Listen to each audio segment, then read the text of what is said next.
Hola, ser de luz. Sigamos estudiando las parábolas de Jesús.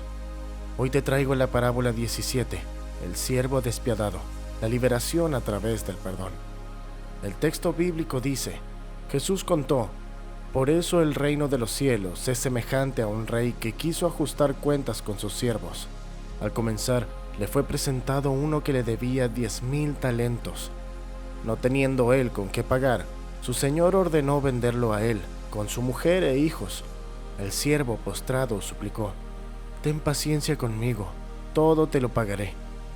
El Señor tuvo misericordia, le soltó y le perdonó la deuda.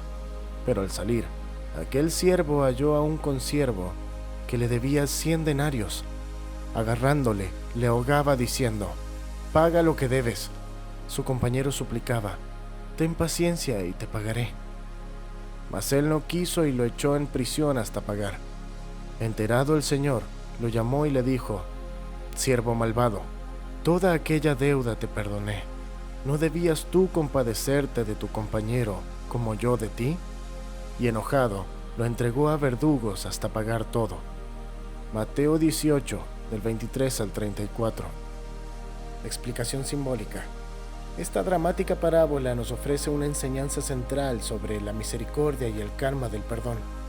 El rey simboliza a Dios, o la ley divina, y el siervo perdonado somos nosotros, los seres humanos, que hemos acumulado deudas enormes a nivel espiritual, errores, pecados, ignorancias, imposibles de pagar por mérito propio. Dios, en su compasión infinita, está dispuesto a perdonarnos completamente esa deuda, representada en el relato por 10,000 talentos, una cifra descomunal, cuando mostramos un corazón arrepentido. Esto refleja la gracia inmerecida. El reino de Dios se funda en la misericordia, no en la frialdad contable. Sin embargo, la parábola pone el acento en la respuesta del siervo. Tras ser perdonado, él no perdona a su prójimo por una deuda minúscula. 100 denarios es nada comparado a 10,000 talentos. Aquí Jesús confronta la incoherencia humana. Pedimos y recibimos compasión divina, pero a menudo rehusamos dar compasión a los demás. Simbólicamente, los deudores son aquellos que nos han ofendido o dañado en pequeña escala, nuestros consiervos. Jesús enseña que si no perdonamos de corazón a los otros, bloqueamos la gracia que hemos recibido. El final duro, el siervo entregado a verdugos hasta pagar todo, es alegórico de cómo la falta de perdón nos encarcela en un tormento autoimpuesto. Es decir, el verdadero castigo viene de nuestra propia falta de misericordia. El reino de los cielos opera con una ley interna. Bienaventurados los misericordiosos, porque obtendrán misericordia. Cuando no la practicamos, nos desconectamos de la misericordia de Dios.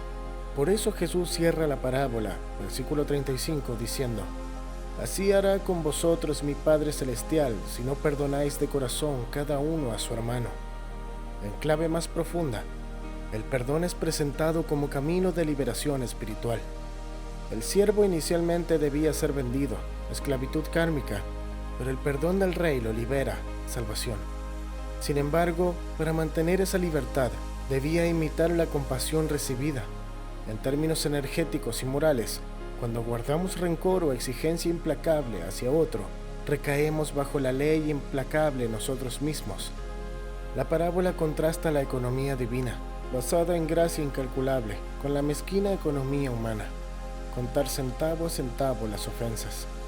Para entrar en la frecuencia del reino, debemos alinearnos con la lógica del amor y no con la del juicio.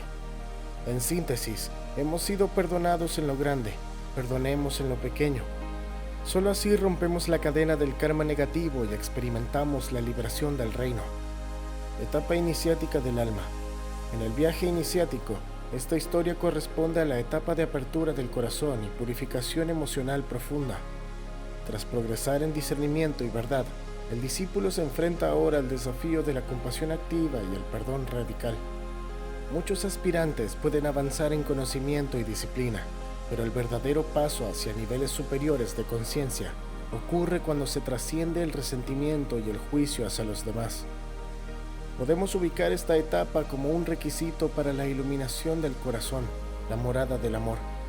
El iniciado recuerda sus propias faltas y cuánto se le ha perdonado. por la gracia divina o la paciencia de sus maestros, y eso ablanda su corazón para perdonar a quienes lo hieren. Si falla en esto, si retiene dureza e ira, su progreso se estanca y cae en lo que podría llamarse una prisión psíquica de amargura. Este momento es similar a la segunda purificación, pero a nivel del corazón. La primera purificación fue quizás moral, de hábitos. Esta es emocional y relacional.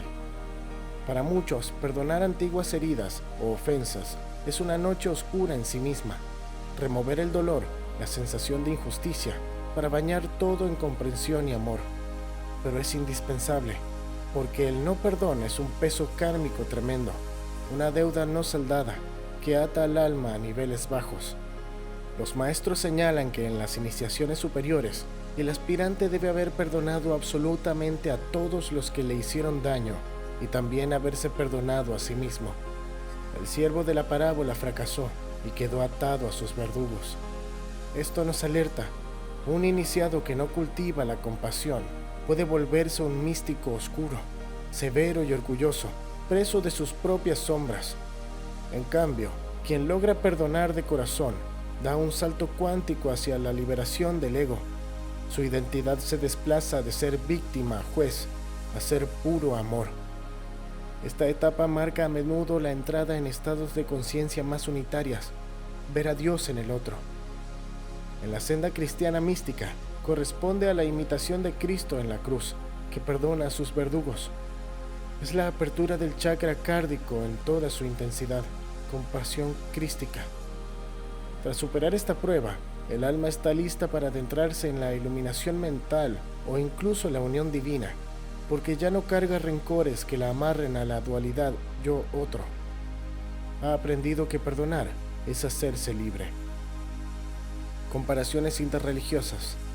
El tema del perdón y la misericordia es prominente en casi todas las religiones. En el budismo existe el concepto de abhaya-dana, el regalo de la no temor, que se le da a otro cuando uno lo perdona o le muestra compasión en lugar de venganza. Aunque el budismo no personifica a un Dios perdonador, sí enfatiza que aferrarse al rencor es como agarrar un carbón ardiendo para lanzárselo a alguien. Al final, el quemado eres tú. Esta sabiduría atribuye a Buda la frase: en este mundo, el odio nunca apacigua al odio, solo la ausencia de odio, amor, lo apacigua. Podemos ver un eco de la parábola. El siervo que no soltó su odio terminó en tormento. El budismo invita a la práctica de metta, amor benevolente, y karuna, compasión, donde se incluye perdonar a quienes nos han hecho mal como medio de liberarnos del dukkha, sufrimiento. También en los Jataka, historias de vidas pasadas del Buda, hay relatos del perdón ejemplar.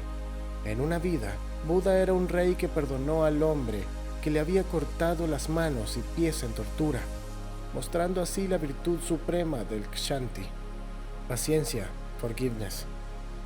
En la filosofía hindú, aunque el karma es ley inexorable, los santos enseñan que la gracia de Dios puede quemar grandes karmas negativos y que uno debe a su vez practicar Kshama, perdón. En el Mahabharata, por ejemplo, se exalta el perdón. El perdón es virtud, es sacrificio, es el Veda. Quien perdona conquista todo. No hay nada superior al perdón. Hay una historia de un sabio llamado Vishvamitra que, tras perder los estribos repetidamente y maldecir, vengarse, no lograba la iluminación. Solo cuando aprendió a perdonar ofensas y controlar su ira, alcanzó el estado de Rishi. Esto recuerda al siervo, su incapacidad de misericordia lo mantuvo en la oscuridad. En las historias de dioses, a menudo Vishnu perdona faltas enormes a sus devotos tras pruebas de sinceridad, mostrando que la misericordia divina supera la justicia. Y los devotos deben practicar igual. En el Ramayana, el heroico príncipe Rama perdona incluso a Kaikeyi, la madrastra que lo desterró injustamente, y a su hermanastro traidor, enseñando la grandeza del perdón familiar. El Islam, cuyo Dios se llama Al-Rahman, Al-Rahim, el misericordioso, el compasivo, por excelencia, pone el perdón como valor fundamental. En el Corán se dice: Perdona con indulgencia y ordena lo que es bueno. Aléjate de los ignorantes. 7. 199. El profeta Mahoma perdonó a los habitantes de la Meca que lo persiguieron. En la famosa conquista de la Meca, dijo: Hoy no hay reproche contra vosotros. Dios os perdone. Eco de José perdonando a sus hermanos en la tradición semítica. Sufíes como Abu Sa'id afirman: el perdón es la fragancia que la flor deja en el talón que la aplastó. Un relato sufí narra que un discípulo pidió a su sheikh ser enseñado en compasión. El maestro lo llevó a recorrer pueblos ayudando a personas ingratas, hasta que el discípulo entendió que la compasión verdadera no espera retribución. A la inversa, en el imaginario islámico existen las hisabs, cuentas, en el día del juicio. Quien no perdonó a otros puede no ser perdonado.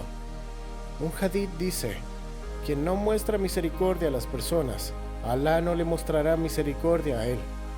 Claramente es el mismo principio de la parábola del siervo despiadado. En la cábala y ética judía, el perdón entre las personas es tan importante que en Yom Kippur, el día del perdón, Dios solo perdona los pecados hacia Él, pero para los pecados entre prójimos requiere que se pidan y otorguen perdón mutuamente primero. Existe la enseñanza de los atributos de misericordia que el hombre debe emular de Dios, siendo uno de ellos Noseh Habom, perdonar la ofensa. Un midrash cuenta que cuando Abraham intercedió por Sodoma, estaba mostrando que el atributo de Gesed, misericordia, debe equilibrar el din, juicio. Los rabinos narran historias como la del rabí Hillel, insultado por unos que en lugar de maldecirlos respondía con paciencia. Y la oración de Kol Nidrei anula votos y rencores para que la comunidad entera esté en paz. En la mística judía, el Tikkun HaNefesh, rectificación del alma, incluye limpiar el rencor porque atrapa chispas divinas en las cáscaras de la severidad. Solo liberándolas mediante el perdón el alma puede ascender a la luz. Interpretación energética y arquetípica. Energéticamente, el acto de perdonar o no perdonar tiene correlatos inmediatos en nuestro sistema de chakras. El chakra del corazón, Anahata, es el centro del amor y el perdón. Cuando perdonamos sinceramente, sentimos literalmente una expansión o liberación en el pecho, como si se quitara un peso. Eso indica que la energía del corazón, antes contraída por el resentimiento, que es una vibración de baja frecuencia, se libera y puede fluir. La parábola del siervo despiadado nos muestra un corazón que no se abrió pese a recibir gracia. Energéticamente es alguien que no integró la energía de compasión que recibió. Podríamos decir que el rey, al perdonarlo, le inundó de energía de gracia, divina, alta vibración. Si el siervo hubiera dejado que esa energía transformara su corazón, habría perdonado a su deudor, pero su centro cardíaco probablemente seguía bloqueado por el egoísmo y miedo, vibraciones bajas, y no dejó circular la gracia. El resultado fue que su corazón contrajo deuda de nuevo, volviendo a un estado oscuro. La falta de perdón a menudo se manifiesta también en el plexo solar, Manipura, el centro del poder personal. Un resentimiento es como una traba energética en el plexo. Uno siente un nudo en el estómago o tensión. Es porque el ego, asiento en el plexo, se siente herido o humillado y sostiene ese fuego negativo. Perdonar implica transmutar ese fuego de ira en luz del corazón. En el siervo malvado podemos imaginar que su plexo estaba dominado por la ira e intolerancia. Lo agarra del cuello, símbolo también del chakra de la comunicación bloqueada, ya que recurre a violencia física en vez de diálogo. Sus chakras superiores claramente no estaban activos, sin visión elevada, tercer ojo, ni empatía, corazón. Actuó desde instintos bajos, quizás raíz insegura y plexo colérico. La enseñanza energética es que la gracia debe ascender. La energía de compasión divina entró por coronilla, inspiración del perdón del rey. Debería pasar al corazón y de ahí irradiarse al otro. Si se corta ese flujo, la energía se estanca y se vuelve tóxica. Arquetípicamente, el siervo despiadado encarna el arquetipo de la sombra del juez. Él recibió la indulgencia del arquetipo Rey Padre compasivo. pero en su sombra interna hay un juez pequeño, vengativo, que le hace reproducir el castigo hacia abajo. Es como alguien que, habiendo sido oprimido, se convierte en opresor cuando tiene oportunidad. La clásica víctima convertida en perpetrador. Este patrón arquetípico es común, sin trabajo consciente. El inconsciente repite los traumas. El siervo traumado por su deuda casi lo destruyó. Inmediatamente hizo lo mismo a otro. Perdonar rompe ese ciclo arquetípico. Cuando perdonamos, activamos el arquetipo del redentor o sanador. Liberamos a otros y nos liberamos a nosotros. En lenguaje junguiano, integrar la sombra del rencor y transmutarla en compasión es uno de los mayores logros de individuación, pues implica que el self, representado por el rey compasivo, toma primicia sobre el ego herido, el siervo implacable. También está presente el arquetipo del hijo pródigo de la gracia, uno que recibió amor inmerecido pero lo despilfarra. Este arquetipo trágico se ve en muchas historias donde el alumno defrauda a su maestro benevolente al no transmitir la bondad que se le dio. En nosotros es cuando nuestra mejor parte, espíritu, da amor a nuestra parte herida. Pero nuestra parte herida no lo pasa a la siguiente cadena y se convierte en bloqueo. Debemos alinear nuestros yoes internos para que la gracia circule. El adulto interno compasivo consuela a nuestro niño interior dolido y éste deja de atacar a los demás, representado por el compañero. Si el niño herido interno no sana, repetirá el abuso. Así lo ven constelaciones familiares y terapias transpersonales. El perdón sana linajes enteros, pues corta la repetición transgeneracional del dolor. Reflexión hermética. La parábola del siervo perdonado pero no perdonador ilustra potentemente el principio hermético de causa y efecto y la ley de correspondencia moral. Causa y efecto. La misericordia del rey debe causar misericordia en el siervo, pero al no ser así, causó su castigo. En términos de karma, toda acción genera una reacción. La acción del rey fue perdonar, causa amorosa, y el efecto deseado era la liberación del siervo, pero el siervo generó una nueva causa negativa, falta de perdón, que trajo un efecto doloroso para sí. Es casi una cadena de causas y efectos encadenados. Su crueldad con el compañero desencadenó la ira del rey y su posterior suplicio. Jesús nos hace ver que aunque Dios nos perdone, nuestras propias acciones pueden reintroducirnos en la consecuencia kármica. No es contradicción, la gracia nos saca de la prisión, pero con libertad viene responsabilidad. Si la usamos mal, creamos nuevas causas desfavorables. Este es un gran principio esotérico. La ley de Dios es misericordia, pero también hay justicia inmanente. Para un hermetista, ambos coexisten sin conflictos por correspondencia. Como es arriba, es abajo. Arriba, Dios, hay un perdón absoluto. Abajo, mundo manifestado. Rige la siembra y cosecha. El siervo tenía que hacer corresponder su conducta a la del rey. Como yo te perdoné, perdona tú, para alinear arriba y abajo. Al no hacerlo, rompió la correspondencia y se sometió de nuevo a la ley inferior, de causa y efecto estricta. Principio de correspondencia. No hagas a otros lo que no quieres para ti. El siervo actuó fuera de correspondencia. Quiso para el otro castigo, mientras él quería para sí perdón. La disonancia fue insostenible en el universo. Tarde o temprano la realidad se ajusta. Lo que haces afuera se te hará adentro. Así pues, su severidad con el otro se reflejó en severidad sobre él. Vemos también el principio de polaridad, aquí expresado en la dualidad perdón versus castigo, misericordia versus juicio. El rey representa el polo de la gracia, el siervo el polo de la dureza. En el mundo ambos existen. El Kybalión nos enseña que son extremos de una misma cosa. La justicia divina tiene dos caras, la misericordiosa y la rigurosa. El Zohar cabalístico hablaría de la columna de la misericordia, Kesed, y la columna del juicio, Geburah. La clave hermética es lograr el equilibrio. El siervo experimentó ambos polos de manera extrema e inconexa. Recibió Gesed total, luego aplicó Geburah total. No equilibró. El camino del medio habría sido moderación, indulgencia con su compañero como él la recibió. Al no unificar los polos, la oscilación lo destruyó. Pasó de la cumbre de la salvación al abismo del tormento. Esto ilustra el principio del ritmo. Los péndulos tienden a oscilar. El oscilo de la euforia del perdón a la ira vengativa, y de ahí a la desesperación bajo tortura. Si hubiera mantenido el péndulo centrado perdonando al otro, se habría estabilizado en la luz recibida. Herméticamente, cultivar ecuanimidad tras una gran alegría, evita caer en un bajón. El principio de generación también puede verse. El acto del rey engendró en el siervo la posibilidad de un nuevo comienzo.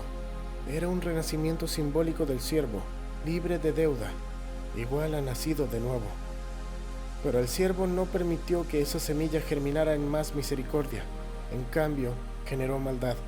Aquí hay una inversión perversa de lo generativo.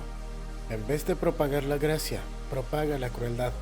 Herméticamente, cada influencia que recibimos la generamos de nuevo hacia el mundo en la misma forma o distinta.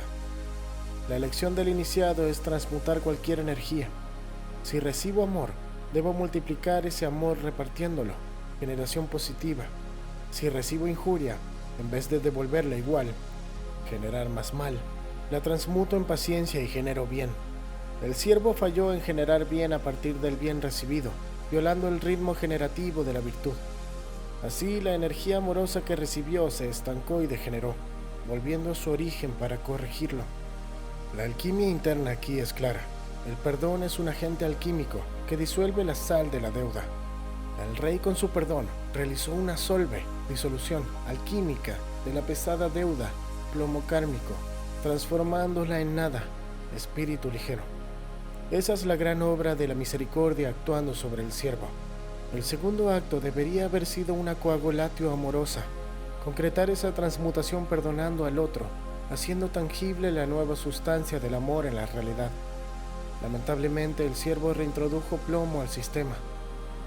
En clave de los 7 principios de Kybalión, la parábola advierte sobre causar desequilibrio con nuestros pensamientos y actos tras recibir la luz. Mentalismo. Si la mente sigue atrapada en patrones egoístas, ni la mayor gracia externa la cambia.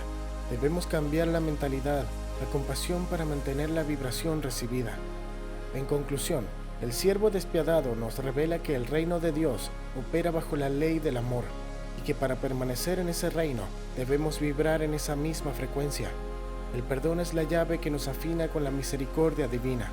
Si desafinamos con rencor, nos desconectamos del reino y caemos bajo las fuerzas inferiores. Herméticamente, lo similar atrae a lo similar. Si queremos la gracia infinita del Rey, seamos nosotros también fuente de gracias para otros. Así alineamos nuestros microcosmos con el macrocosmos del reino, y la enorme deuda kármica se transmuta en pura libertad.